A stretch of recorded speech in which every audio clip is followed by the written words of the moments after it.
NHL Nightly with your host, the sports, a.k.a. Pierre Lebowski, a.k.a. Jeremiah Maxwell. And with him, as always, maybe Pearlo, Wisdom, and Rico in Barry. All right, already got 5 people in here. I love it. How's it going? Good. Oh, got Steve with us. Salty, what's up? Hey, sorry. He's been sitting there waiting for us to come back. Chomping at the bit. Salty. We got people. Yeah, you got an old army buddy that's chimed in. What's up, Lucy? How's the Texas treating you? Is it 140 degrees? It's 59 degrees here in Anchorage today. And we got him. Here he is. Fresh off not playing baseball because they canceled the game. What's up? What's going on? How many days? Okay, Rico, you were in Thunder Bay for how many days this year? Or this last trip? How many days did you go? 12 days, man. I played in a pickleball tournament. I played in a baseball tournament. I went fishing. Like it was such a good trip, man. Dude, awesome. I'm so glad. That's nice. So half a month you spent basically. Well, you're close to, right? Yeah. There at home, back home there. That's pretty awesome. Yeah, we're picking up some people on Twitter too. I love it. Yeah, some stuff's been going on in hockey. So I figured we have to have a show because this will probably be the last show we have until September, maybe. I don't know. We'll see. No. We'll have another show in August, probably. We'll see. And then we'll be back to once the season starts, we'll be back to I don't know. We'll be back. Yeah, I'm sure you would trade temperature. 60 is actually hot for us here, Lucy. We're like, oh, it's hot. So I'm sure it's like 140 there. So it's going to be if we get in good weather, I got outside stuff I've got to do before the winter comes. I got to build new stairs. I got a lawnmower I have to fix now. I got a lawn I haven't mowed in 2 weeks. I got to mow, and I got like an acre here, man. So I got a lot of takes me 40 minutes to mow with a mower, and it takes me 3 hours to weed eat it. So it takes me a long time. It's a half a day. It's a half a day of work. So I got to get caught up on some of that stuff. Now that fishing's done, I had a good friend in town that, so there's just been some of that distractions and stuff. So, but we've had hockey stuff, man. We've had hockey news, hockey things. And the biggest news, and I don't really have a negative opinion of this move. I had heard it was going to happen a long time ago. And that's the Pearlo's hometown team. Well, your current home anyway. The Edmonton Oilers hired Stan Bowman, formerly the Chicago Blackhawks, coming off the NHL banished ship because of all the Kyle Beach stuff from the Chicago Blackhawk scandal from a few years back. It was not received well by the internet. I saw the internet lose their mind. I'll say this, and on my part, and then I want to hear from Steve right away on this. And then Steve also just thoughts and prayers to the people from Jasper, Alberta. I know that a third of that city burned down. And if you can donate to their fire relief cause, I know Alberta's having a lot of fires. We're having a lot of fires this year anyway. None here in Alaska because we just get a lot of rain. But and I say that there's 140 fires in Alaska, but they're like natural stuff. That's not a big deal. So anyway, thoughts and prayers to those people in Jasper. I know that I heard all year Frank and Tyler Yaremchuk of Edmonton, Frank Cervelli on their show talk about Jasper. Go visit Jasper. I was like, oh, I got to go to this place. It sounds like an amazing place. Got to get there. I know it's nice. So, Steve, what are your thoughts on the people of Jasper? And if you know a site or anything, relief site, please reference the people there. And, just give us your thoughts on Stan Bowman's hiring too. Well, as far as Jasper, Jasper has been sort of like a second home to me for a long time. My wife Caroline and I, we go there probably 3 times a year. I love the people. I love the place. It's a really special place, and honestly, like just to see what happened there, I can't really put words to it. It's sad. It's very sad. It's a wonderful place to go, and I would recommend anybody, even after this uh, tragedy happened, to go and just enjoy one of the greatest places you're going to find, not only in Canada but in the world. It is a great place. Um, that's all I can say about that, I guess. It's really sad to see. No, that's awesome, man. I mean, it's good to tell people how special of a place it is, because I'd heard that all year. So, I just, my heart goes out to those people. You know, we had the Maui fires a couple years ago here in the States, and you know that one town was like obliterated. So it's like, you know, you just really, your heart goes out to those people, and you know, those people in Jasper too, man. I know that Canadian firefighters come to the States and help, and I know that it's reciprocated that U.S. firefighters and stuff go to this. I know firefighters from all over the world go and help fight wildfires there. So, you know, I know you guys are going through a tough time there, so that's tough, man. And I'm glad you got. But as far as Stan Bowman, yeah, like my first reaction was the same as anyone else. Stan Bowman made. I'm not even going to get into the whatever happened with the you know what I'm talking about. Like, I don't know, so I'm not going to sit here and pretend that I know, because I don't. All right, I'm not going to talk about that at all. The league brought him back in again, but looking at what he did in Chicago, my first reaction was, man, he let everything go too long. And he didn't get value for players that he could have got value for. But after I thought about it for a while, was it his choice for that? And that's what we kind of got to look at with general managers. Somebody's paying them. They have to do what their ownership is telling them what to do. And when you think about the fact that his father might be one of the best hockey minds that we have seen ever. Yeah, I don't think it's debatable. You're probably not wrong.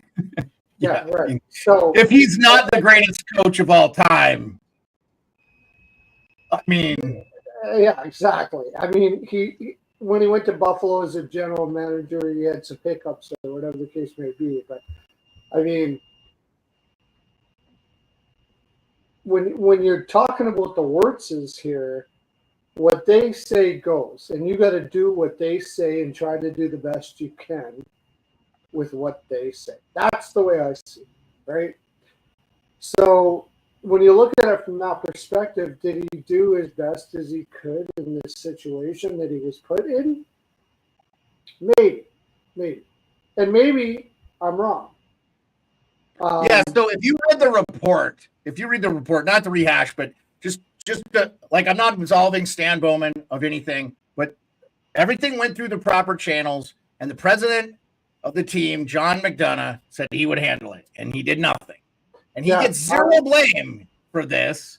And he was Colby Cohen talked about how terrible of a guy that guy was to work for or around. You know, he worked for the Chicago Blackhawks. If you guys didn't know Colby, my friend Colby Cohen, who works for ESPN and works for Daily Faceoff, just like, you know, John McDonough and McIsaac are not sharing a lot of the blame in this. And I feel like a lot of the responsibility fell on him.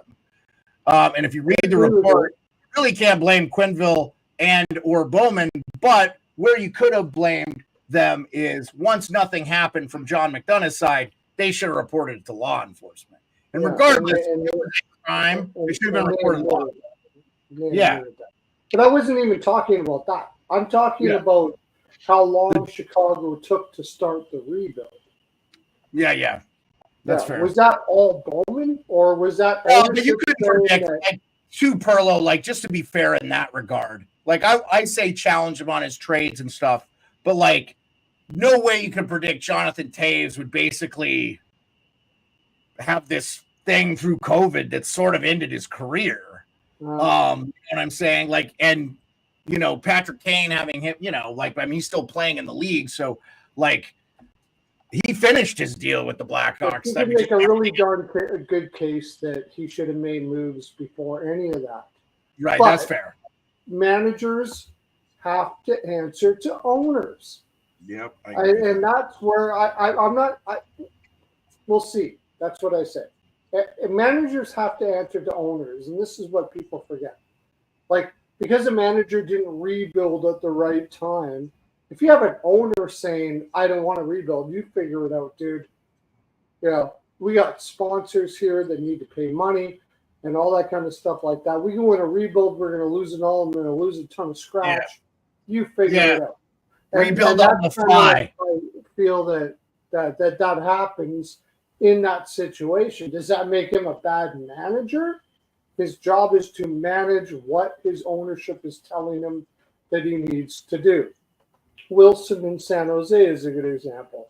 He wanted to trade Thornton long before it happened, but ownership wouldn't let it happen. That happens. And you know what I mean? So it's hard to judge what management does in certain situations because you have a larger dichotomy going on above them that even if they think it's the right thing to do, they're getting paid by people that tell them what to do. And that is why I say I don't know about this Bowman signing. I don't know. Yeah, you're saying there's a lot of unanswered questions when it comes to a lot of unanswered questions. Yeah. Yeah. Go ahead, Rico. I mean, I was just gonna say, I mean, if anything, Edmonton brought him in at a good time. Like most of the heavy lifting's been done in Edmonton as far as the free agents and getting their team together and getting ready to compete next year. I think one of the only things Stan Bowman's got to really do in Edmonton right now is figure out whether or not to put Evander Kane on the LTIR and see if he can get Draisaitl signed and get some cups. And back in Chicago, like I think his hands were tied a little bit when it came to those legacy contracts with Kane and Kays. It almost reminds me of like I feel like those didn't blow up in their face, Rico. And he made the trade to get Duncan Keith out, and he shredded the Seabrook contract with really relative ease at the time. So like I feel like I don't hold those core four guys, the deals they had, I don't feel like they handicapped them at all. I agree with Pearlo when he said he probably didn't start the rebuild sooner than later, but then again, we don't know what his direction was from the ownership, like Steve said originally. So sorry, go ahead, finish your point. No. I'm listening to you guys, man. What you guys are saying is totally right. I'm going back from the beginning. Yeah, the fans in Edmonton we're pissed, man. And Edmonton likes to do things without listening to their fans sometimes. And this was one of those moves where they brought in Stan Bowman and they did not listen to the Oilers fans on this one, which, I mean, sometimes they do, sometimes they don't. And this is one where they brought him in and it is what it is. So, I mean, the guy did his time, whatever, 2021. I mean, we've all done some bad shit in our lives. So, yeah. Well, I say this, if you're an Oilers fan, you already have the nucleus of a team to win the Stanley Cup. You could have easily won this year. You were there. I mean, you were in Game 7, and you had an opportunity to win the game.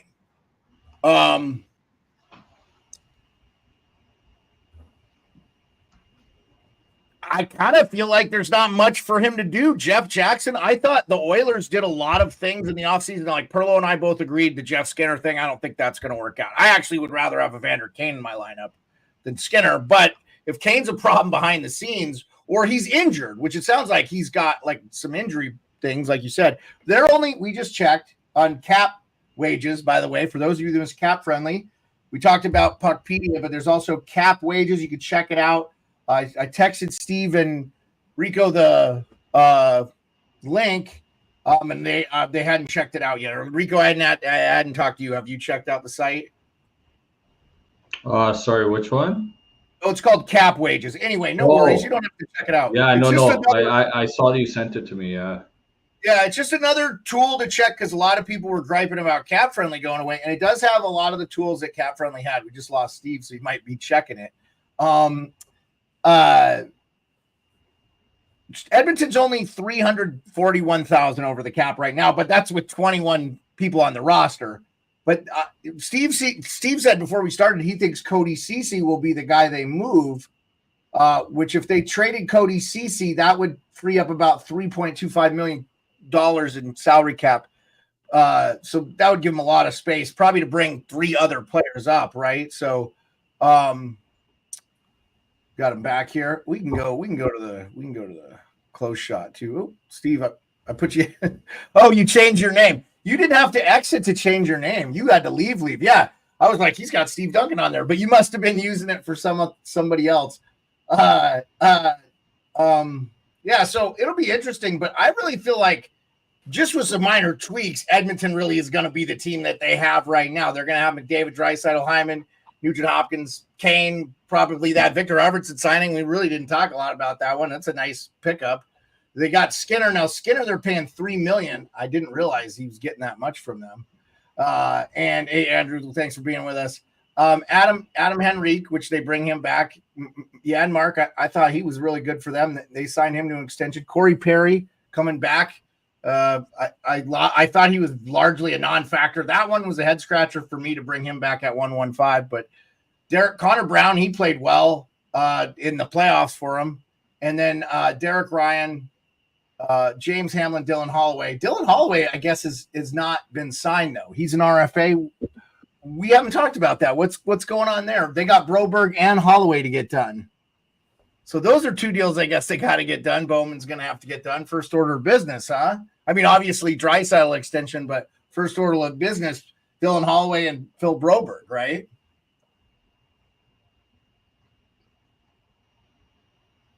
Go ahead, Steve. Okay. I think the question with both of those contracts is, do they want to give a 2-way or a 1-way? And it's tough. Broberg had a hell of a playoffs. Yeah, he cannot sign a 2-way deal. Yeah, he can't be signing a 2-way. Holloway did well. It's hard to gauge what Holloway is going to be in the long run. So, that's a tough contract. I think he's probably like he could be a lot of things. He's got a lot of tools in the toolbox there, Holloway. He could be a 3rd-line winger. He could be a 2nd-line winger. He could be like a Moore from in LA. Like he could be that kind of guy. So I think there's a lot of question marks there on what he's going to be in the future. But they got to pay him. They got to get him on the roster, right? 6'1", 206, nice size forward, I think. Right? I think what might be holding the Broberg contract down is that the Oilers want to get him signed up for as long as they can right now. Yeah. And his camp is like, look, I know you know what Broberg is, and we're not going in $2 million for the next 3-4 years. Because it looks like Broberg is going to be a top 4 defenseman. So I don't disagree. Yeah, it's hard to find that spot where you can give him a contract that makes sense, and he can, maximize his value later on. I'm thinking it's going to be somewhere around $2 million. I think it's going to be like 2 years at 2.5 or something like that. I did not realize that the Oilers were still paying James Neal, so he will get paid next year. The dead cap buyout 1.19 against the cap. That will really help them. But they're paying $3 million against the cap. Like that's 2 roster players for them. Because of the Jack Campbell buyout and then the James Neal thing. I don't understand the Jack Campbell buyout. You would have got out of that contract quick. Now they're going to have, up until 26, 27, they're going to have James Neal's not still around, Andrew. His contract is. It's like Shea Weber is in the Hall of Fame now and his contract's still around. They made that rule because of Pronger, because he signed that long deal and then he got he couldn't play anymore, but he was like, I'm not retiring because I'm going to get my paycheck. It's guaranteed. So, to me, and they have some guys, like they brought in that Yarventi kid. He's a left winger. Berglund, they got Savoy. They got some guys now that are, on ELC and stuff that you'd want to see what you're getting out of those guys. Third line minutes, hopefully, is what you'd like to give a new guy. And then you're hoping like a guy like Holloway, who's already played a couple years, is playing in the top, in your top two lines. So, it's going to be interesting. Rico, do you got any thoughts on we could finish up the Stan Bowman stuff on what the Oilers got to do to figure it out here? I guess I didn't realize they had to sign Holloway and Broberg still. So those are big deals. Like they got to figure that out. Yeah, no, what Pearlo was saying with Broberg is right. I think they're just wondering on where to sign him for term. Obviously, he's had a good playoff, but I mean, you need a little bit more of a sample size from the kid too. So what Pearlo said as far as a contract looks pretty good, but I like the Oilers sticking with Holloway and moving off of McLeod as well too. I like what Pearlo said, and Holloway could play up and down the lineup a little bit too, where McLeod seemed to be a little bit more limited. But man, I love them coming back this year, man. Their Oilers are going to be a wagon. The Jack Campbell thing, yeah, it's too bad. It's too bad to hear that he got sent off, but that's a freshman start. Could they have kept him in the minors? Wouldn't that have benefited them more if he was in the minors and then the buyout? I don't understand the buyout. That's my question to you guys. Yeah, I don't know, man. Maybe it's just one of those things where it's just a handshake to Jack Campbell, and maybe just the type of person he is, and doing the player a favor and getting him back into the league. Or well, Andrew says he hopes they keep Bouchard. Bouchard has 1 year left, and he's an RFA next year. He's gonna go up from the $3.9 million he's making significantly next year. I mean, he's going to be an 8. I would be shocked if he gets. I mean, so I'll go ahead and talk about the next thing I wanted to talk about, and that was the Wild signing a contract extension with Faber, 8 years, $68 million. I believe the AAV is 8.5. So he's 21 years old. And he finished up his rookie year, and he's finished second in the Calder and he was playing a lot of the year with broken ribs. I didn't realize on the Chicklets interview he had today that came out today. He talked a little bit about that. So Faber, great player, 21. Broberg might be one of the best offensive defensemen in the NHL right now. Or not Broberg, I'm sorry. Evan Bouchard might be one of the best offensive defensemen in the NHL right now, right? I mean, is there a more lethal offensive defenseman on the power play than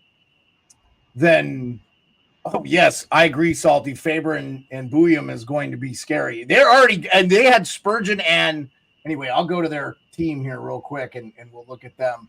I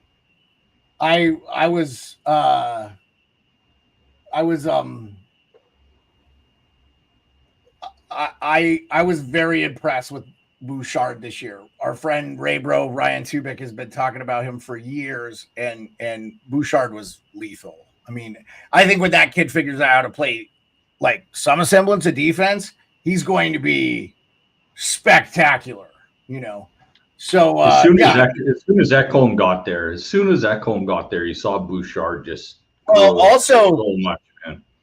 Well, also Rico, not to cut you off there, I apologize, but the Paul Coffey hiring, which I actually thought was terrible, was out. Like you could directly tell the defenseman on that team played significantly better once he got there.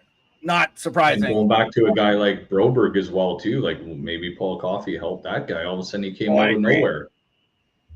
Well, but I heard his name. Like they've been waiting. Like Edmonton's been waiting. So yeah. So Jonas Brodin and Spurgeon were injured last year for the Wild. So the Wild are going to have now. I don't believe Bouillon has already said he's going back to school, so he will not play this year in the NHL. And defensemen, I think, always take. Thanks, buddy. Appreciate you. Thank you. I know I can't see the chat from Instagram, so I appreciate you. But we have a bunch of people, Ken Dog and stuff that popped on Instagram. So thanks for the people watching on Instagram. Dude, we basically have like 30 people watching us between 3 platforms. So that's great. we're growing, and everybody didn't give us too much shit for taking all this time off in the summer, which I appreciate because who doesn't want to take being summer vacation when you're a kid growing up was the best of all time, right? So Rico's got baseball and pickleball tournaments. I know Rico took second in a pickleball tournament in Thunder Bay, by the way. Rico is a freak athletically, man. It's a miracle he didn't play minor league hockey. I'm surprised. I think if you just stuck with it, Rico, you would have played high level hockey. Yeah, I went up to junior B, man, but I lived 11 hours north here and I didn't leave home, so I just played our local league. If you left home, you would have played I think you would have played very high level hockey. I think you would have played high level. Yeah, I mean, I was still a smaller guy back then, and that's when people were still taking people's head off and stuff, and I was a little bit undersized, so the game's changed. I wish I kind of grew up into this game now. It'd be maybe a little different, but back then, man, it was nuts. Yeah, listen, dude, I'm 45 years old, dude. I'm talking like mid-90s. It was still no, I know, Rico. It blows me away. You're 45. You jump into a pickleball tournament, you win second. You know what I would do if I jumped in? I feel like I'm in decent shape, by the way. I paddleboard and stuff all the time. I would pull a hammy or like blow my quad or something jumping into and I played tennis in high school. Like I feel like I would do okay at pickleball. Like I would die, and I'm only 2 years older than you. I would be like Go ahead. We'll get the barstool pickleball tour going, man. We'll send a note over to Portnoy and say we'll get her going. I'm sure they already are into it, man. Like I'm sure they're already doing something into it. It's becoming huge, right? Pickleball. Anyway, yeah. So Brock Faber's extension. I don't hate the extension. I think 8.5 is a steal. I mean, we're going to be at $120 million cap by the time that deal's over. An $8 million contract will be what a $4 billion contract is now, I believe. I think Faber should fire his agent. You think 8.5 is bad for? I mean, that's a bridge deal. I think that he should have bridged all day there. What are you talking about? I'm saying that's a steal of a deal, just like you. Like I think that deal is. I don't think it's a bad deal for Faber though either. He's coming off making league minimum. No, I'm saying that. What you think it's not a bad deal for Faber? Yeah, he's leaving lots on the table. So Pearlo, he's coming off his entry level deal 9.25. He's an RFA. They do not have to give and yes, I get it. He's second. They gave him 8.5. Yes, do I think Faber could have got more money?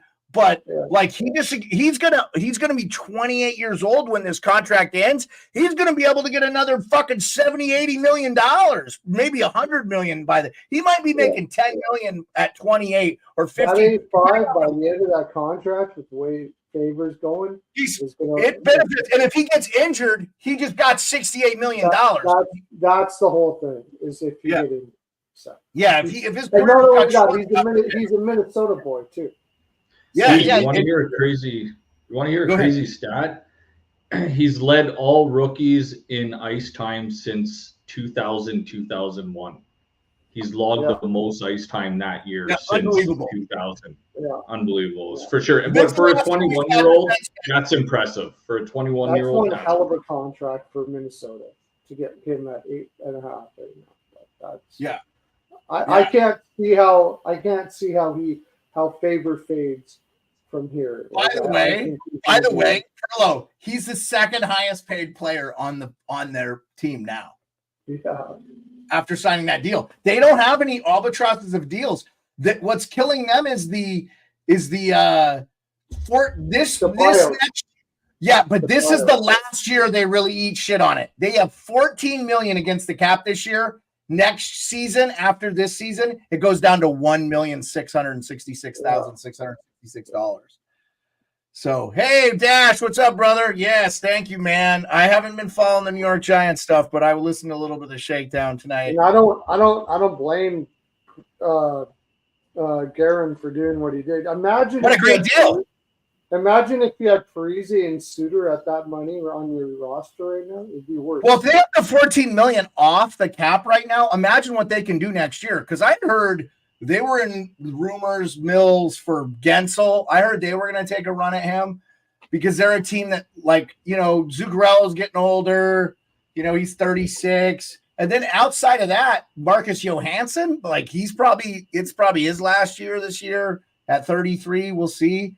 Old Mojo, former Caps, but they're a very young team. Spurgeon's old, Fleury's old, Mojo and Zuccarello's old, but everybody else is in their mid-20s. Oh, How old's Brody now? 30? Brodeen's 31. And then, remember too, like he was injured most of the year, him and Spurgeon. So they're top two out.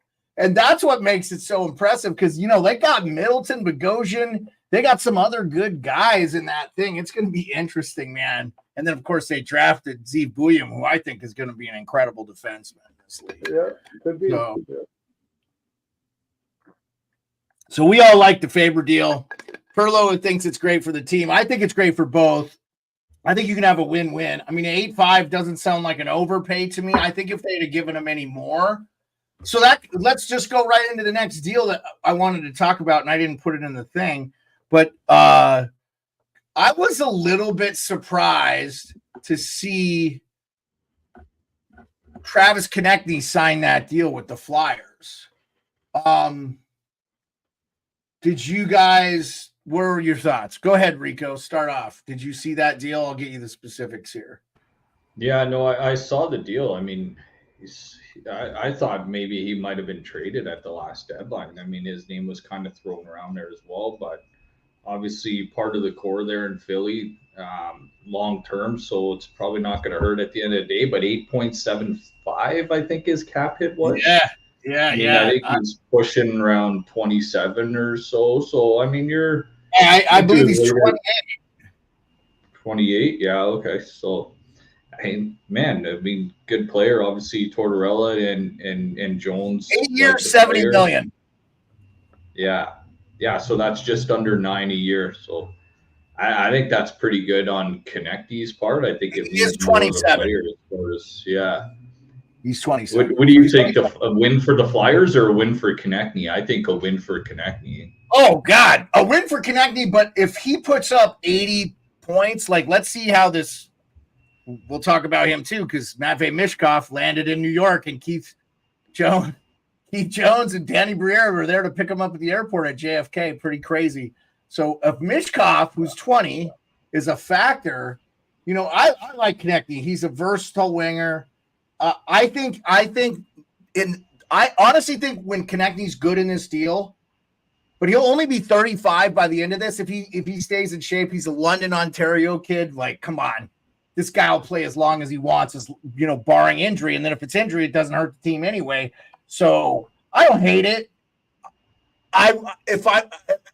If you got him at 8 or 7.5, I would think maybe more on par just with what Konechny has done in his career now. But I only think he's getting better.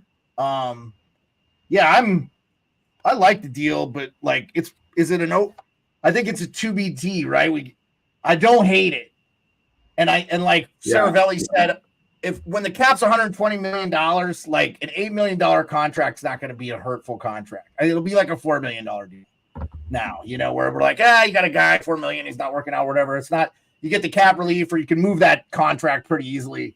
I don't think it'll be that hard. I think right now $8 million is tough, but do you think he could be wearing a C for Philly during that contract?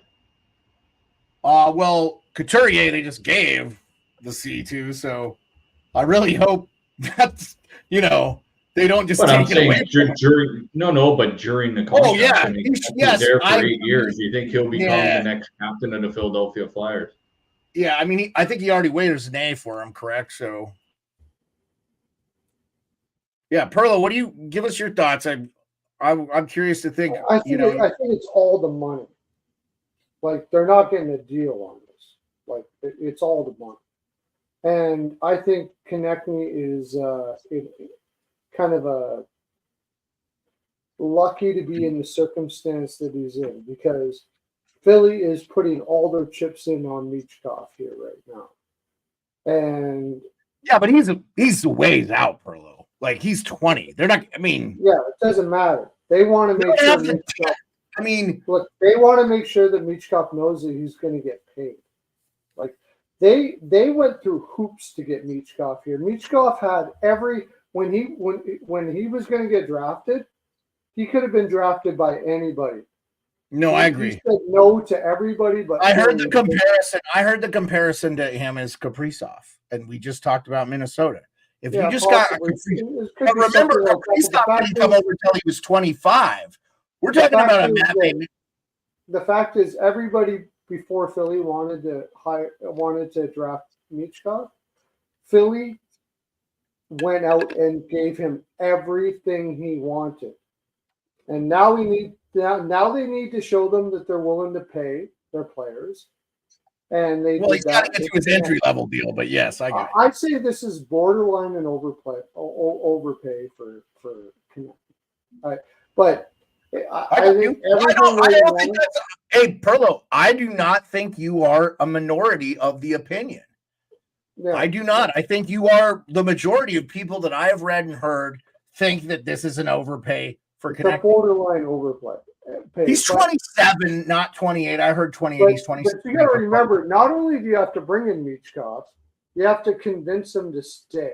We got to keep good players around him, right? So yeah, Konechny's I think Konechny was their best player this year. He had 6 shorthanded goals. They need to put good vibes around here. Yeah, we're willing to pay. We're not shy to not pay good players. All that kind of. Like everything right now in Philly revolves around keeping Michkov. Yeah, and the fans. They're trying to keep the fans. A long-term contract. Well, they're trying to keep the fans. Prove to Michkov that they're willing to do that, and I think Konechny just got the spoils of that here, where they're like, look, see, like Konechny's our best player. We're willing to pay you. Yeah. We're gonna let you play. Like everything is about Michkov here. That's the reason why they got him, because they sold his agent to everything he wanted, and now they got him. I'll tell you what, if Michkov flops, holy crap, this would be one hell of a... Oh, yeah, it'll be bad. I don't think that's going to happen. I doubt it. I doubt it, but they're really getting on their knees. If he's a shade under Kaprizov, they hit a home run. They drafted him seventh overall in that draft. Totally agree with it. I do not think there are 6 players that are better than him from that draft right there. Go ahead, Rico. No, I was just going to say, it feels like every top Russian forward drafted is compared to Kaprizov right now. Like, aren't they talking about? Well, I think it's because of his size. I think it's because of his size, though, and his skating. He's an exceptionally good skater. Yeah, and well, that's what they said about Demidov this year too. They're like, oh, he's like a Kaprizov. Yeah, but I heard Demidov wasn't. Somebody told me Demidov's game was much more like Draisaitl. So I don't. Yeah, I heard that comparison. I could be way off. Our scouting guys, people, our fans and chat, let us know in the comments or when you are in there. Salty, you're into that Rame. I haven't heard the Kaprizov comparison with Demidov, but I think Demidov's going to be another guy that people are going to be like, wow, we passed on this guy. This is crazy. So, okay, Nietzsche's deal gets done. We thought he was going to get traded. Marty Necas stays with Carolina for 2 years, but this was his RFA deal. They could still obviously trade him. I think the deal is a super good deal for Carolina, because I'm trying to find the deal here, guys. Sorry. 6.5. 2.5 no. 6.5. Yeah, 6.5. It's a $13 million deal. Now, the reason there was a lot of speculation with Necas, his dad over in Czech had been in the paper and said he needs to be traded and blah, blah, blah. Seth Jarvis said on the Spit and Chicklets podcast that he's easily the most talented player on the team. Just ridiculously how skilled he is. He's 6'2", he's $180, about $190, rangy winger, make it 6'5". If you need a player like this, Edmonton, like trade for him. Now, I heard through the grapevine and rumors, and Frank Saravelli's on the record saying this as well, that there were several teams that had agreed to do this trade. One was the Winnipeg Jets, and this is reported on the record. Saravelli says this, but I had heard it from someone else too, that Winnipeg offered Rutger McGrody and Cole Perfetti and a high pick for Natchez. But Natchez wouldn't agree to. It was Natchez that had to sign. Like, it was contingent on him signing his RFA deal with Winnipeg. He refused. Yeah, he did not want to go there. So Buffalo was the other. Buffalo was the other team I heard too. Yep. So I'd also heard New Jersey, but that hasn't been reported recently. And they were in on the Pesci thing, and I get Natchez and Pesci confused. They're on this. They're not going to be on the same team this year, so we won't have that issue. But anyway, this is still a great trade, a tradable contract, and where they can get some decent assets. So I could still see Natchez get traded by Tulsky. What do you think, Rico? Took the words out of my mouth, man. It's a tradable contract. I mean, he's an RFA. They've avoided arbitration with him. So, I mean, they signed him to this deal, and they'll keep shopping him as the days go on. But, I mean, for a mid-20s player that shows up in the playoffs as well, too, I mean, a change of scenery will be good for him, and I'm sure Carolina will get something decent for him coming back. And I don't mind the deal at all. So, I mean, He just puts up the goals, man. Hey, I dropped out. Everybody dropped out. We probably lost everybody. But I think we're still live. We're still live on Instagram. We're still live on. Yeah, I plugged in the old hard line here, so we're not having the problems. I'd forgotten I had disconnected it for my buddy that was here. He got stuck with all the weird computer stuff. My buddy who came here to visit, supposed to leave Sunday, he ended up having to work 2 days here. So anyway, how stuff changed. So anyway, just repeat everything you said about Natchez. I asked Rico what he thinks of the Natchez deal. Will he get traded? What do you think happens there?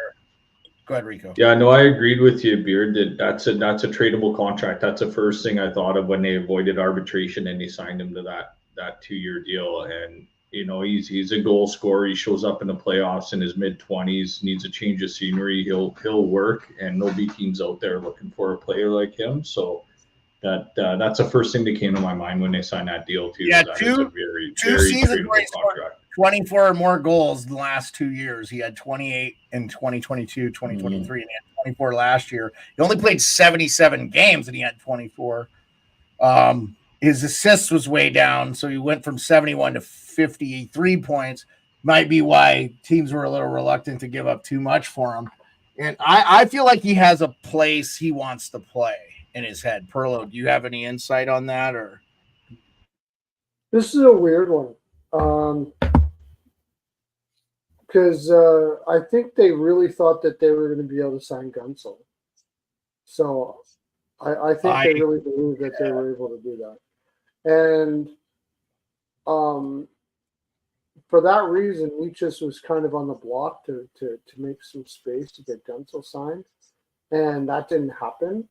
And then they had to like kind of do a whole reverse back to Natchez. Yeah, we got a rookie GM here in Tulsty too, right? Like Pearlo, this is a lot to deal with this guy. You know, I'm surprised Natchez just took a 2-year, except for the fact he's going to be a free agent after this. So it kind of made sense where they honestly per the actual money, you're looking at $13 million for 2 years might be a little bit of an overpay here. In order for them to at least get him for 2 years. It sounds like a kind of, we need you now. We'll give you the 6.5, but we'll only do it for 2 years so you can go into free agency, and we'll see where we go from there. Like for Natchez, in Natchez's case, he said the whole time he wanted to stay in Carolina. Now I think there might be a little bit of trust issues there. I think what Carolina did is they rolled the dice and they didn't win. And then they ended up having to give Nietzsche's the two, because I really think that they thought that they could sign Gunsel. And if they would have been able to sign Gunsel, Nietzsche's was gone. So I agree with you. I'm 100% with you. I didn't even think about. Yeah. Nietzsche's is in now, but in the back of his mind, I think he knows that if they could have signed Gunsel, he would have been gone. So it's a really kind of uneasy situation. Yeah, but well, his dad asking for a trade too, like it felt like he was through his father in the media in check, which is a great way to kind of absolve yourself from any kind of real controversy. He'd be like, my dad said it and it was over there. Who cares? Yeah. Because I haven't heard him say he wanted to be traded. And I don't know I can't find anything on the record that says he himself. No, I actually heard the opposite. I heard that he wanted to stay in Carolina. Well, I feel like that's a pretty good deal for them too, like 6'5". Like I just don't feel like that's terrible. For 2 years he makes his $13 million, and then they figure out what they're going to do. Well, if they're going to trade him, that makes it the trade. CL asks, how many points will Mishkov get in his first season? Yeah, 45, 55, somewhere in there. Maybe. I think. Honestly, I don't know. Sorry, I just typed that in, Beard. I typed that in, 45. That's the first thing that came into my head, too. Yeah. If you type in the chat, you'll come up as it's me saying it, but no big deal there. We did. I said 45. So. The elite of the elite, like that's going to throw up 80 points or a point a game in the first year. I don't think so. No. I mean, did Crosby have 80 points his rookie year? Or did he have like 100 points his rookie year? I could be. I'll look it up here. I think he went off his rookie year. Yeah, I think so because he was playing with Mario and Bill. No, hold on. In Pittsburgh, he had 102 points. Yeah. He had 39 goals and 63 assists in 81 games played, and was a -1 his rookie year. Ridiculous. On a bad Pittsburgh team. It wasn't even a good Pittsburgh team at that time. Yeah, 05-06 Pittsburgh team, not great. So yeah, like rookie year, that's ridiculous. Like, yeah. And I think McDavid, he got injured. Salty said he thought he got 120. You think Mitchkov will have 120 points? Salty, No. I said Mitchkov is not that. Is what I said. No, I'm asking Salty. Salty. Oh no. Yeah, he must be a Philly fan. If you think that Salty Armand. He's a Wings and Avalanche fan. It's in his name, Pearlo. But he still thinks that Mitchkov's going to have 120 points. No, I'm asking him. I'm getting clarification in the chat. Okay. If the 120, if he was putting it down for what Crosby had his rookie year, or what he thinks Mishkov. By the way, CL. Crosby had 120. He thought Crosby had 120 points his rookie year. CL, the one that asked the question, he used to come on my show like every single day when I was doing the show every day. He's a big Philly fan. Nice. Yeah, no, dude, we need him. We need more Flyers fans. I want to get a diehard Flyers fan on here, man, and just get some thoughts about that. So Salty's saying Ovi. Hold on, let me look, and I'll tell you, Salty. But I know Ovi had. I think Ovi had 50 goals his rookie year. Also, look at who was playing with Crosby on that team as well too. You had John LeClaire, Ryan Vandenbush, Eric Cairns, Andre Roy. Like, he had some big guys. He did have fucking Mario Lemieux, though. Like, arguably one of the greatest players of all time playing with him. So, like, I meant tough guys to, like, just leave this kid alone. Yeah. I mean, Ovi had 52 goals and 54 assists and 106 points his rookie year. That's special, too.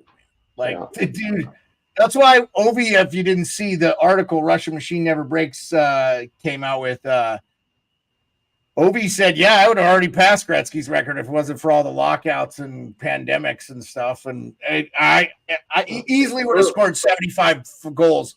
He's 42 away. He would have had at least 75 more goals, and that's a low number. He could have 100 more goals. 100% Like, true. Post lockout, once they got rid of the clutching and grabbing and all that shit, it was just like the skill. Right, just but he took over, didn't man. start. So he missed his rookie year, what would have been his rookie year, and had to because of the lockout. So he scored 50 his rookie, 52. He scored 52 his rookie year. So let's just say he scored 35 his rookie year if we don't have a lockout, right? Also, would have loved to have real seasons through Pittsburgh couldn't just be gifted the number 1 overall pick. But like, you know, then you have another lockout shortened season in what, 2014 or what was it? 2012, 2013. That was a lockout shortened season. He only played half the season. He had 32 goals in 48 games played. If they'd had a whole season there, he'd have had 70. You know, like the pace he was on, like, come on, man. CL says you rock, Pearlo. I got slammed on Twitter, and when I did videos on this, I got slammed by a lot of people. But I said I did the top 5 goal scorers of all time. Yeah. And I had a tie with Ovechkin and Mike Bossy. Yeah, I don't disagree with that. I leaned to Mike Bossy, and Gretzky was third. Bossy had the back injuries and had only the 10-year career, right? Or 12-year career. Yeah. But he scored 50 every year. Like, his goal scoring percentage was the best of all time. But he was in a different era too. I think of Ovechkin he had some big boys protecting him too. Bossy? If Ovechkin was back in that era, he would have been right around Bossy. So I said Wayne Gretzky was the 3rd best goal scorer of all time. And I got freaking skewed. And I bet you Gretzky would agree with you on that, Pearlo. I like that take. By the way, Bossy had 60 like 6 times. 69, 68, 64, 60, 61. And then he retired in 87. Like, he only played 10 years. So he scored 573 career goals in 752 games played. So imagine if he didn't have the back, just say he would beat Gretzky's record. Oh, for sure. If he plays 50, Ovi's going to play 1,500 games. Yeah. If Bossy played 1,500 games, he would have obliterated Gretzky's goal scoring, for sure. No doubt about it. I mean, I love Ovi, but my Bossy might be. You put Ovi in that era, he would have obliterated Wayne Gretzky's. Oh, yeah, he would have obliterated Bossy, too, I believe, with his shot. Maybe, no way. Maybe. Yeah, it's hard to say. No, I believe. Dude, we've never seen a play. Did you see the clip of, by the way, I'll put this up. Did you see the clip of, here, we'll share this for you guys that we're talking. Did you see the clip of Ovi playing soccer and he just bowls over? Did you see that, Rico? No, I didn't see that. Here, I'm gonna. Oh. There we go. Yeah. Okay. There's Bossy's numbers for you there. And then, what do you have? He had 4 Stanley Cups. I mean, those Islanders teams were ridiculous. So, but yes, I don't disagree. I think if you use the argument, Ovi misses but look, Bossy didn't have to face the labor strife and pandemics. That's shit that's out of Ovechkin's control. I'm just talking about watching the game. Yeah. I would not argue with you that A1 players like Bossy and Ovechkin that can score the way they do, like both of them. I don't know which one's better, to tell you the honest truth.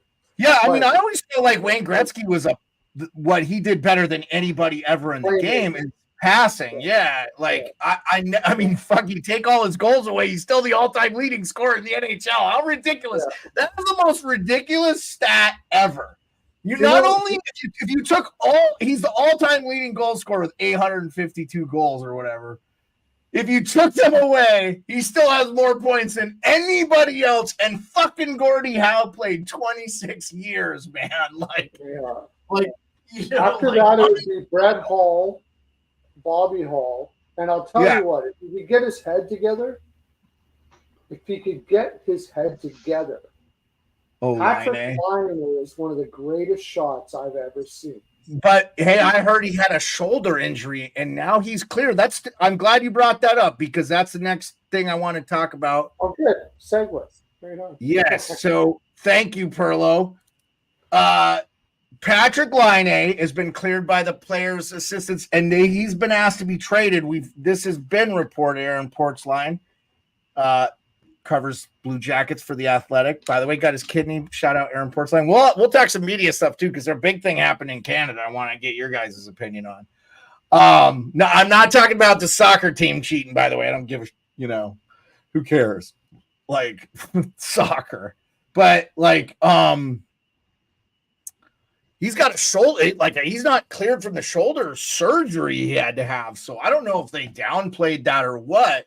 So now that he's out of the players' assistants, teams can actually talk to him. When he's in the players' assistants, they can't talk to him.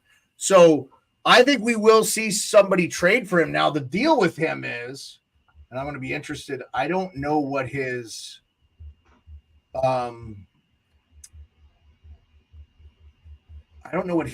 cap hit is. Give me 1 second here. 8.5 or 8 point something. Yeah, it's up there. I thought it was 8.7, but 8.7, 8.5 or something like that. Yeah. Who's?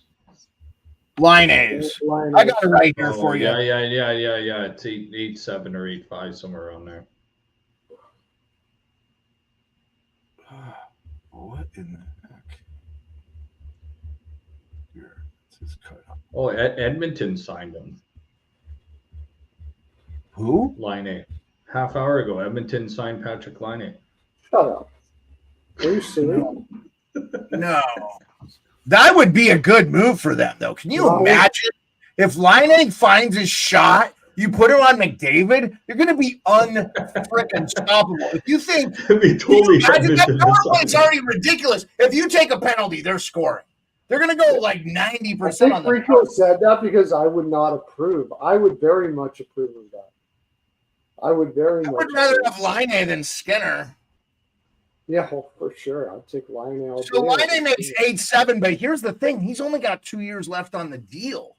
So he makes 8.7. I think I was bang on. 26 years old. Okay, so hey, listen. How about this? How about you send Evander Kane over to Columbus for Patrick Laine, and then you just throw in a little sweetener to get Evander Kane out of Edmonton? Rico. It only took a little sweetener. I think Kane is injured. Come on, Rico. You're not seriously saying I would give up my first next year and a really good prospect to do that. You would give up a good prospect in a first next year for Laine, for Edmonton. Send Evander Kane and Holloway over to Columbus for Patrick Laine. Holloway and Evander Kane, I would do the deal if I'm Blue Jackets. And Holloway's not signed yet. Send him and Evander Kane over to Columbus for Patrick Laine. Do it. Well, done. And you know what you get? You get Columbus to retain 50%. By the way, Biz, you can only retain 50% on salaries like this. If Columbus is going to retain 50%, Holloway in a first, I would do all day. Yeah, exactly. I'm with it. You have to get Columbus to retain if you're Edmonton. You got to get Columbus to retain. You don't trade Evander Kane. Evander Kane's not part of the deal. Evander Kane's going to LTIR. I heard he may not play again for them. Now, Laine's got the kind of talent that you take a risk on. I would definitely get Laine. It's one of the best shots I've ever seen. Yeah. I'm creaming in my pants thinking about a pass from McDavid to Laine and just like unbelievable. That guy gets his confidence back, and he doesn't need to be a defensive stalwart on that Edmonton team, especially with like McDavid on the same line as him. And he actually wasn't all that bad. He wasn't all that bad defensively last year. He wasn't good, but he wasn't all that bad. Well, he didn't play much, Pearlo. I don't think he played fucking games. You're right. You're not bad defensively when you don't play much. He played 18 games and he was a -10. Yeah. He was a -10 in 18 games. He was shit defensively. But He only had nine. Minus 10 on the year. I Not don't think bad. plus Not minus bad. He's a is- minus 10 on the year. Just don't look at the games played. He was analytically speaking, he wasn't too bad. Dude, But the guy then went you're like, for it's a small sample size, so Beard, is Pearlo telling I us think that Patrick I Laine think didn't like make the All everybody Pearlo would just team? fall in love with that freaking shot, dude. Like who else in the league has a shot like that? Like this is the Ovechkin guy that goes over the Stamkos. blue line and he picks corners like it's nothing. I mean, Ovechkin and Stamkos. I mean, do not disagree. He had But he's 44 up there. goals. He's up there with all those guys you're saying. Like maybe not like Ovechkin, but like not too far below him. Stamkos, like his shot is freaking. Avi's in the chat, and he says he doesn't think Columbus will ask way too much, not worth a lot for that deal. And then he said capital saying, state, man. Evander Kane and Holloway. He thinks the Bolts could drop out. Avi thinks the Bolts I would drop be out. Kane Holloway all day. Kane is washed up all the shit. Well, And Kane I like is Holloway, injured, but Pearlo. So if you're trading for that, you're trading the LTIR relief. If you're Edmonton, you don't trade Kane. You keep that LTIR relief, and I think Holloway would be a good move if you're gonna. But you'd have to get Columbus to retain half, and then the LTIR relief. But you're gonna have to, like you said, trade Cody Ceci too. But just think of Patrick Laine putting a top shelf where Grandma hides a Percocets all year long for Edmonton, coming off McDavid's stick. Oh, it's not. It wouldn't be fair. As long as his head's right. As long as his head's right. Right. If he's playing with even if his head's not right, he's probably going to score 35. Easy. Yeah. Yeah. When you're playing with, I bet you I could get 10 tucks playing with McDavid, in the NHL. I mean, I just put going off Beard's fucking shield. Yeah, I bet you actually get 10 tucks playing with McDavid. Just imagine Hyman on the right side, Laine on the left side, and McDavid in the middle. Laine on the left side, Hyman and McDavid in the middle, and Hyman on the right side. In the regular season, yeah. Like, who's stopping that shit? No, I would, of course, have to commit suicide because the Edmonton media would be killing me for my skating. So I couldn't take the criticism. I would just kill myself. So I don't think I would get 10 tucks. I wouldn't make it. But no, man, yeah, absolutely. There'd be a few banging off you, man. You'd be good. PP2. Okay, PP2. Anyway, okay, so yeah, I love that idea. I love the idea of getting like a guy like Laine on a line with, like, I would love to see Laine in Edmonton.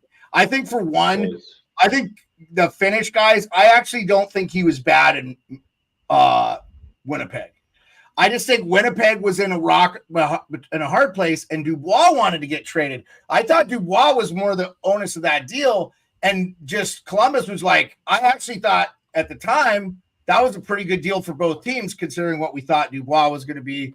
And ultimately, Dubois ended up being a great deal for Winnipeg because they got a lot back for him in the deal with LA. And Winnipeg, now they don't even have Dubois. So. Winnipeg wouldn't put Laine on the top line, and they were trying to pay him as a second line winger. Which he wasn't. I don't even blame Laine for being pissed. Yeah. And what if Laine got rid of all his personal problems too? What if Laine? But to be fair to Laine, he wasn't. I think Laine liked playing in Winnipeg, and I never heard him say anything bad about it. And he wasn't the crux. Yeah, he wasn't the crux of that deal. The whole linchpin of that deal was that Dubois was not going to re-sign in Columbus anyway. We'd already known that, and he was like trying to get out. He didn't want to be there. Laine asked for a trade, but it wasn't because he was playing in Winnipeg. It's because they wouldn't give him top line minutes. And they were trying to pay him as a second liner. I don't blame him for that because he was definitely a first line winger on that team, no doubt about it. So, like, I don't blame him for what happened. And then he asked for a trade, and then they brought in Dubois because Dubois' old man is in the scouting department for Winnipeg. Yeah. Hold on. Let me address this in the chat with Abby. Okay, Abby. No more Stammer, Legend. We see Cooch Point, Vassy. Yeah, dude, they went out and signed Jay Gensel. We talked about, like, yes, their power play is not going to be as lethal without Steven Stamkos. And somebody's going to have to figure out that spot on the power play for them, right? They still are a really good team. I really have a tough time. Braden Point's working on his one-timer all summer. He'll take that spot. He's probably the next captain there, by the way, since they don't have a captain anymore. How much do people underrate Braden Point on that freaking team? I mean, I don't. I saw him score his 50th goal in person. The dude is ridiculous. He is absolutely insane. Kucherov over with a hat trick, by the way. Yeah. I think Tampa Bay makes the playoffs next year. Sergachev kind of regressed for 2 years, actually. Like, didn't you bet Tampa to miss the playoffs this year? They traded him. That's what I'm saying. Like, everybody thought, why did they trade him? He kind of regressed the last 2 years. Well, he was injured. Perlo, he got hurt. Remember, he had that thing where he missed most of the season. That's right. So they're afraid that he might be an injury. He didn't get to play. Yeah, he had that bad injury. McDonough is never injured, ever. Like, they got him back. They got him back, right? We forgot they got him back. So they got him back, and they traded Sergachev because they thought he might be an injury issue. Like, it kind of makes sense, everything that they do. If you're Ryan, Sergachev will never be the same. Stamkos topped out, and you know what? They let him go because they're just looking at the. By the way, Stamkos had 42 goals last year. He had 42 goals. Half of them were on. And you might get a year or two of that out of him in Nashville, but not for 8 years. I don't think you're getting 42 in Nashville. Or 6 years, whatever you say. Because he was getting fed by Kucherov on the power play a lot on that. And you're not going to get that in Nashville. I think you'll see 25 to 30 from. Well, Ryan O'Reilly, like, they have some talent there. I think Nashville infinitely got better. I don't see how you could think they got worse. But I don't think Tampa got that. I would take a flyer on Nashville to win the cup next year for what you're going to make off it. Throw a few bucks on Nashville. And we forget, like, defensively, they're pretty, like, Roman Yossi, he doesn't suck. And then they went and got Brady Shea, who's an exceptional skater. Like, I don't think people know how good fucking Brady Shea is, because, you know, he's played in Carolina, but he was damn good with the Rangers. Like, I liked him when he was with the Rangers, because you guys know I watch a lot of Rangers hockey because of the wife. And I liked that signing. Like, I know I wasn't, like, all up on them, but, like, still, they're going to be a good team. But again, Nashville's in the West. So, like, they're not going to play, which is ridiculous. They're in the West. We shouldn't even have an East or Western Conference anymore.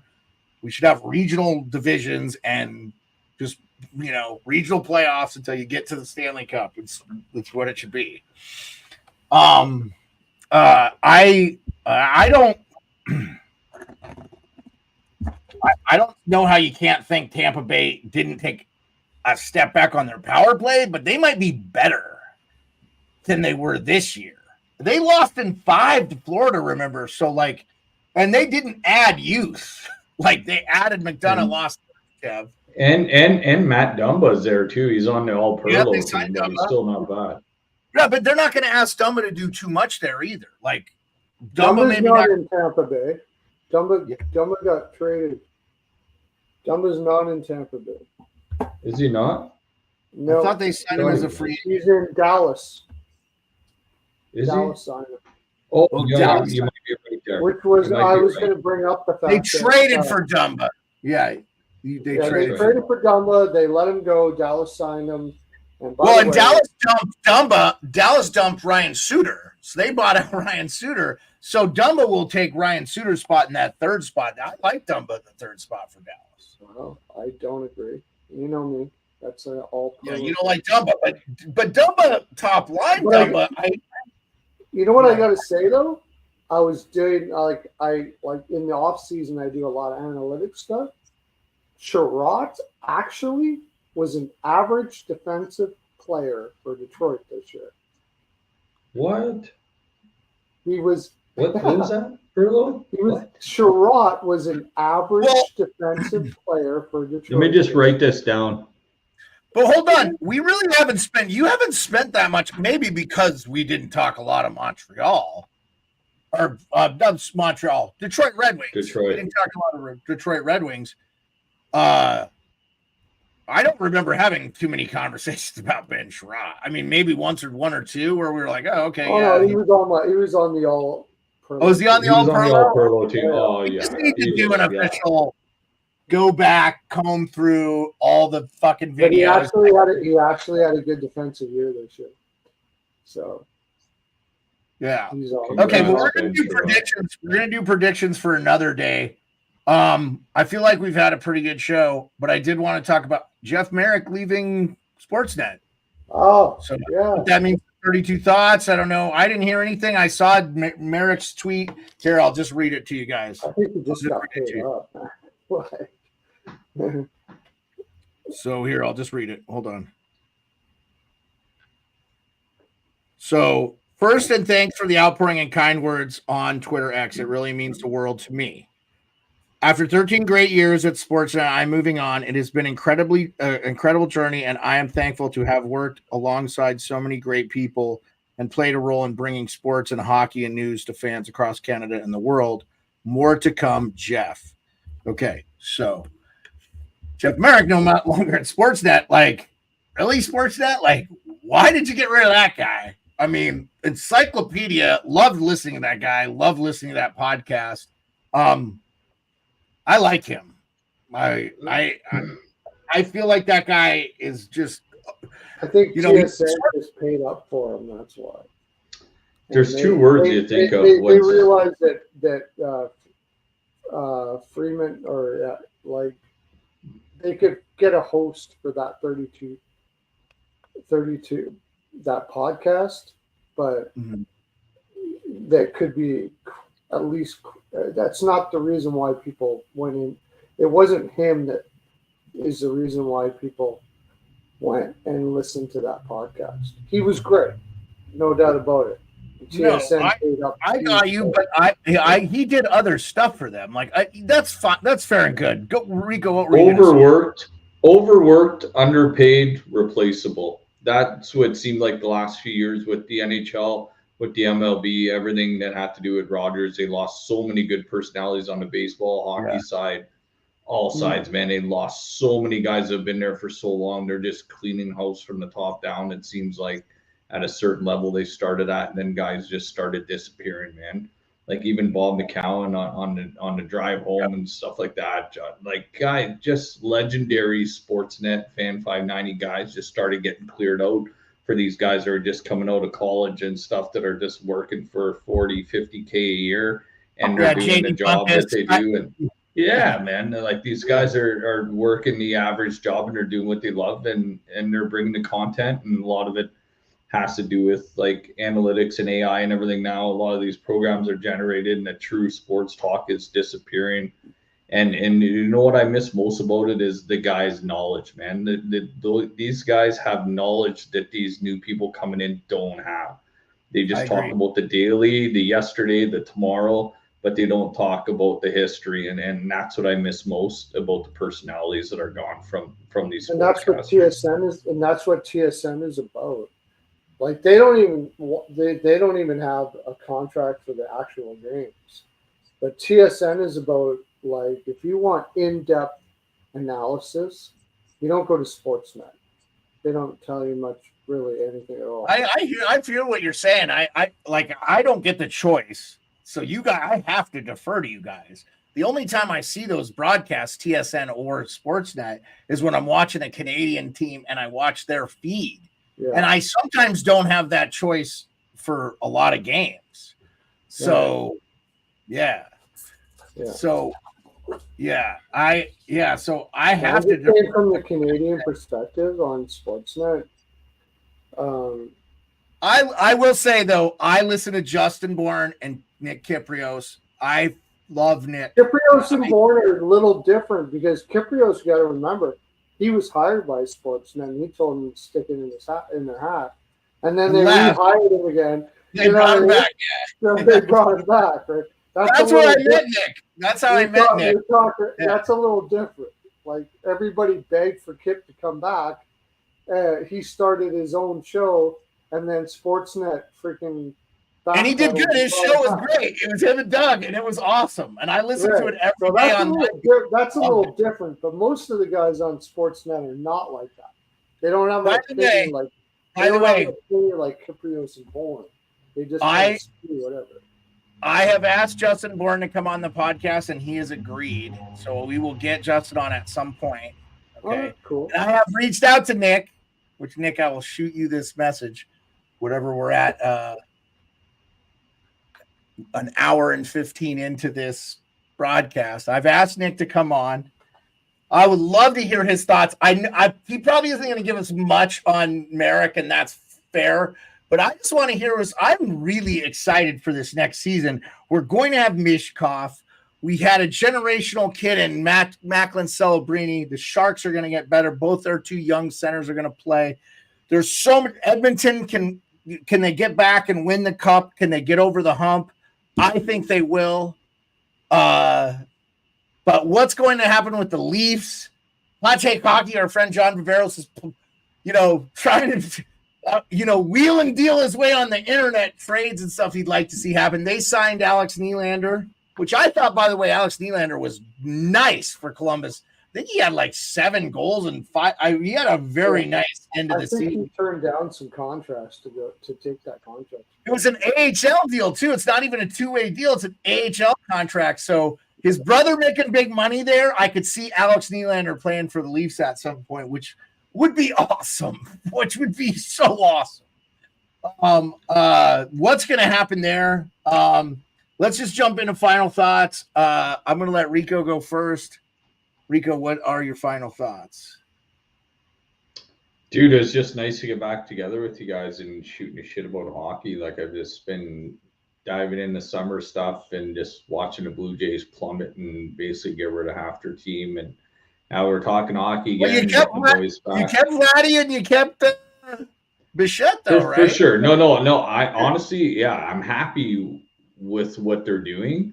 And everybody's praising the management and stuff right now, and it's great, but they're the ones that put this fucking team in the position they're in right now to be selling off this shit when we should have been still contending. But other than that, join the summer, man. You know what? Good signings, good NHL talk. Still love the podcasts that are out there. People are still talking hockey like we are, so it's, it's a lot of fun.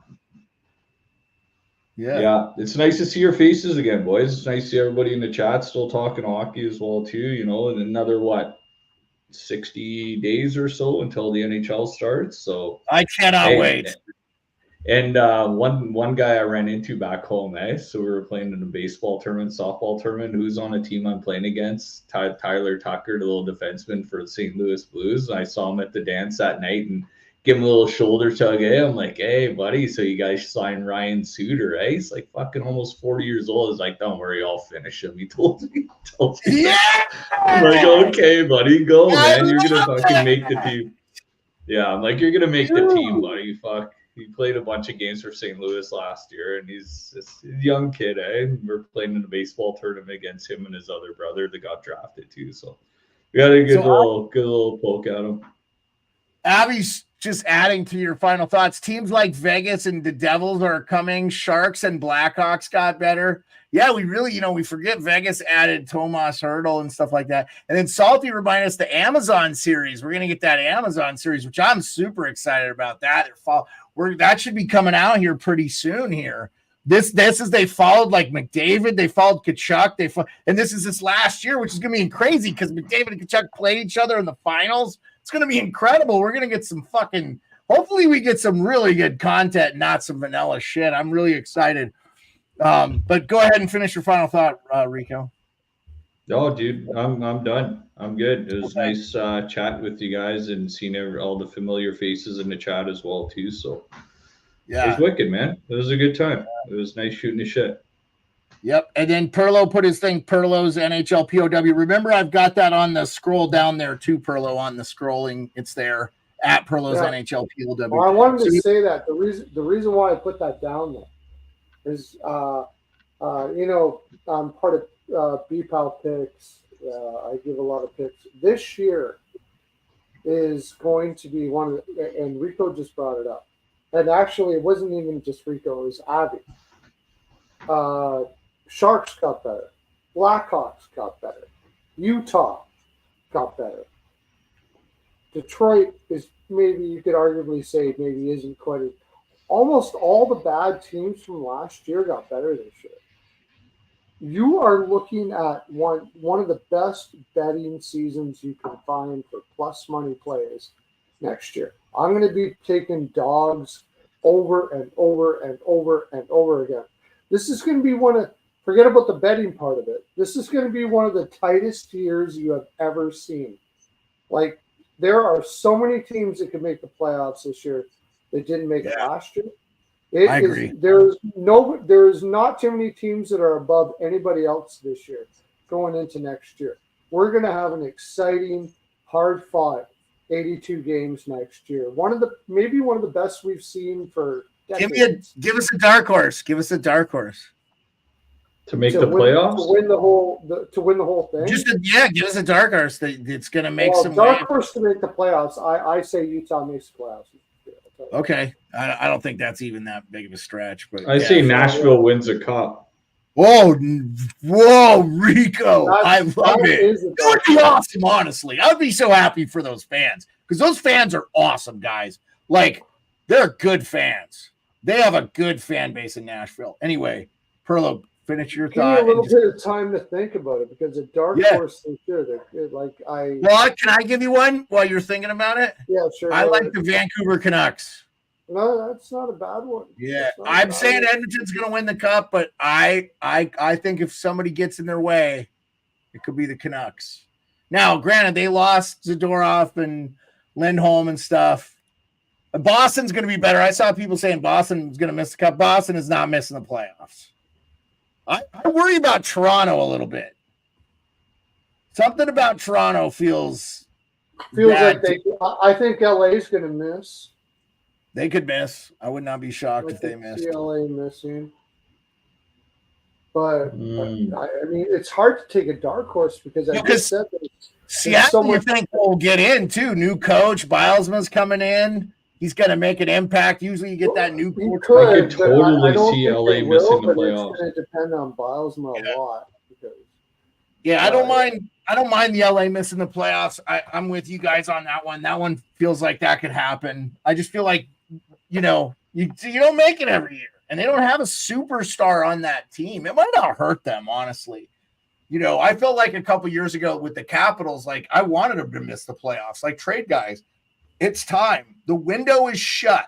Like the fans were like, it's shut. And, they did make the move, and we ended up getting Ryan Leonard. And Ryan Leonard, I read an article. Ryan Leonard said he would have played for the Caps in the playoffs last year if they had won the championship. So if Boston College would have won the Natty, he would have played for the Caps. And I'm like, son of a bee. And he was ridiculous in the Capitals development camp. He was putting the puck in the net a lot. So it was like, dude, I was so stinking pissed. Because it's like, oh, by the way, while Pearlo's thinking of his dark horse, and then we'll let him finish the thought. I'm having a hard time figuring. I don't know if we talked about this. Kuznetsov going to the KHL. Pearlo, we'll do your dark horse next time. So, the Capitals essentially got a third-round pick, and they get relief from that Kuznetsov deal. I got clarification from that. Both Carolina and the Capitals will not have his salary count against the cap. So the money the Capitals retained is off. They don't have to retain it anymore. So that is great news for both. And they got a third-round pick. Brian McClellan, for his last year, crushed it. Like, he crushed it as a general manager. He deserves to be like the president of hockey ops now and just sit up there and shine his cup ring, So as a Caps fan, I couldn't be happier. That's my final thoughts. I'm looking forward to talking to you guys next time. Pearlo. Okay, my dark horse. Yeah, go ahead. Because I actually kind of agree with Rico. Maybe Nashville might be the best dark horse out there. But everybody is going to be selling Tampa short. And my dark horse will be Tampa. Yeah, that's good. I love it. There's lots of people, like most people are even not most, but a lot of people are picking to make the playoffs, not make the playoffs. And yeah, Avi didn't think. Avi said in the chat tonight he didn't think they'd be in. So yeah, so that would be my dark horse. Like I'm not going raw about it, but I mean, I don't think there's too many dark horses out there this year. I agree with Rico. Nashville would definitely be one of them. But I'm going to say Tampa. I'm going to say Tampa figures stuff out and and goes out there and fills out that roster and possibly does one last hurrah with their great goaltender and maybe Tampa. Yeah, I mean, we all thought Kucherov should have probably won the Hart this year. No offense to Nathan McKinnon. The season that Kucherov had. For sure. Kucherov should have won the Hart. No doubt. Freaking ridiculous. Over 100 assists. So, yeah. Let me see. Oh, I've got it on Instagram, Rico, and I'll try. Do you think you could say Vegas is a dark horse? I think they could get back there, man. Like after losing Marshall. Yeah. Tomas Hertl, they added. I mean, Marcia Show is gonna hurt. He had 40 goals for them. They're gonna miss him and his leadership and stuff. I was really surprised they didn't find some. But again, like, dude, talk about letting the hockey people run. I don't think it was the worst thing in the world for Vegas to move off of Marcia Show. Yeah. Maybe I should have picked Vegas. The only reason why I didn't is because most people don't consider them the dark horse. I think we all know, and this is how we'll end the show. If the Edmonton Oilers don't win the Stanley Cup next year, we'll be shocked. So they had some injuries or goaltending is their issue again, which I don't think you could put goaltending as the issue in the playoffs is they needed to score. They needed to score when they couldn't. They did when they won, and when they didn't, they lost, obviously. But like they were one game away. If Edmonton doesn't win, I think it's Edmonton all day.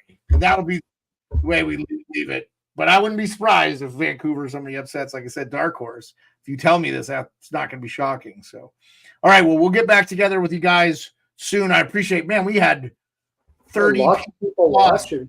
Yeah, dude, we had a lot of people on Twitter too, man. So I really and we had, I don't know, I don't see the real-time numbers of Twitch, and Twitch doesn't save the video, so there's no way I can go back and look. So YouTube is really how I track it. But Twitter, we're getting a lot of Twitter engagement. Deuce, my main man, Dash, a couple guys popped in from Twitter, which I really appreciate. We're getting Twitter people popping in. So try to get to that 1,000 followers. That's our next goal. 1,000K. We're going to have some production upgrades and stuff too. We're going to do some special things next season. I'm going to change the intro. We're going to get Pearlo Rico in there. We're going to have some clips and stuff. So working on making it better for you guys. And like I said, we'll be doing a lot more. I think we were going to probably cut down to 3 days a week instead of 4. We'll see how the regular season goes. I feel like we may get more bang with our buck doing 3 days. But that might be a Monday, Tuesday, Wednesday thing. We'll just see. Or a Monday, Tuesday, Thursday. We'll see. I think it'll vary on like what we have for games and stuff, but I like getting together routinely. I may change the name to NHL routinely instead of NHL nightly, since we're not going every night and stuff. But I want to hear from you guys. The more we grow and the more fans we get, I'll let you guys dictate how much you want to hear from us. Like if less is more, sometimes I feel like we take a break and like, I didn't want to do a show. I don't feel like they had enough hockey news compiled. And then we didn't even talk about half the stuff I wanted to talk about tonight. So, so we'll talk about that next time. So I figure we'll meet again in a couple weeks, and then September, camps and stuff are going to be starting. So, we're just going to see, like, hopefully we can start getting some guests on again. I'm going to reach out to real guests. Jeff Merrick's available. I would love to talk to him. Because Rico, I really loved hearing your thoughts about, like, it does feel like that a lot of the hockey historians are going away from the game and we're not getting that perspective.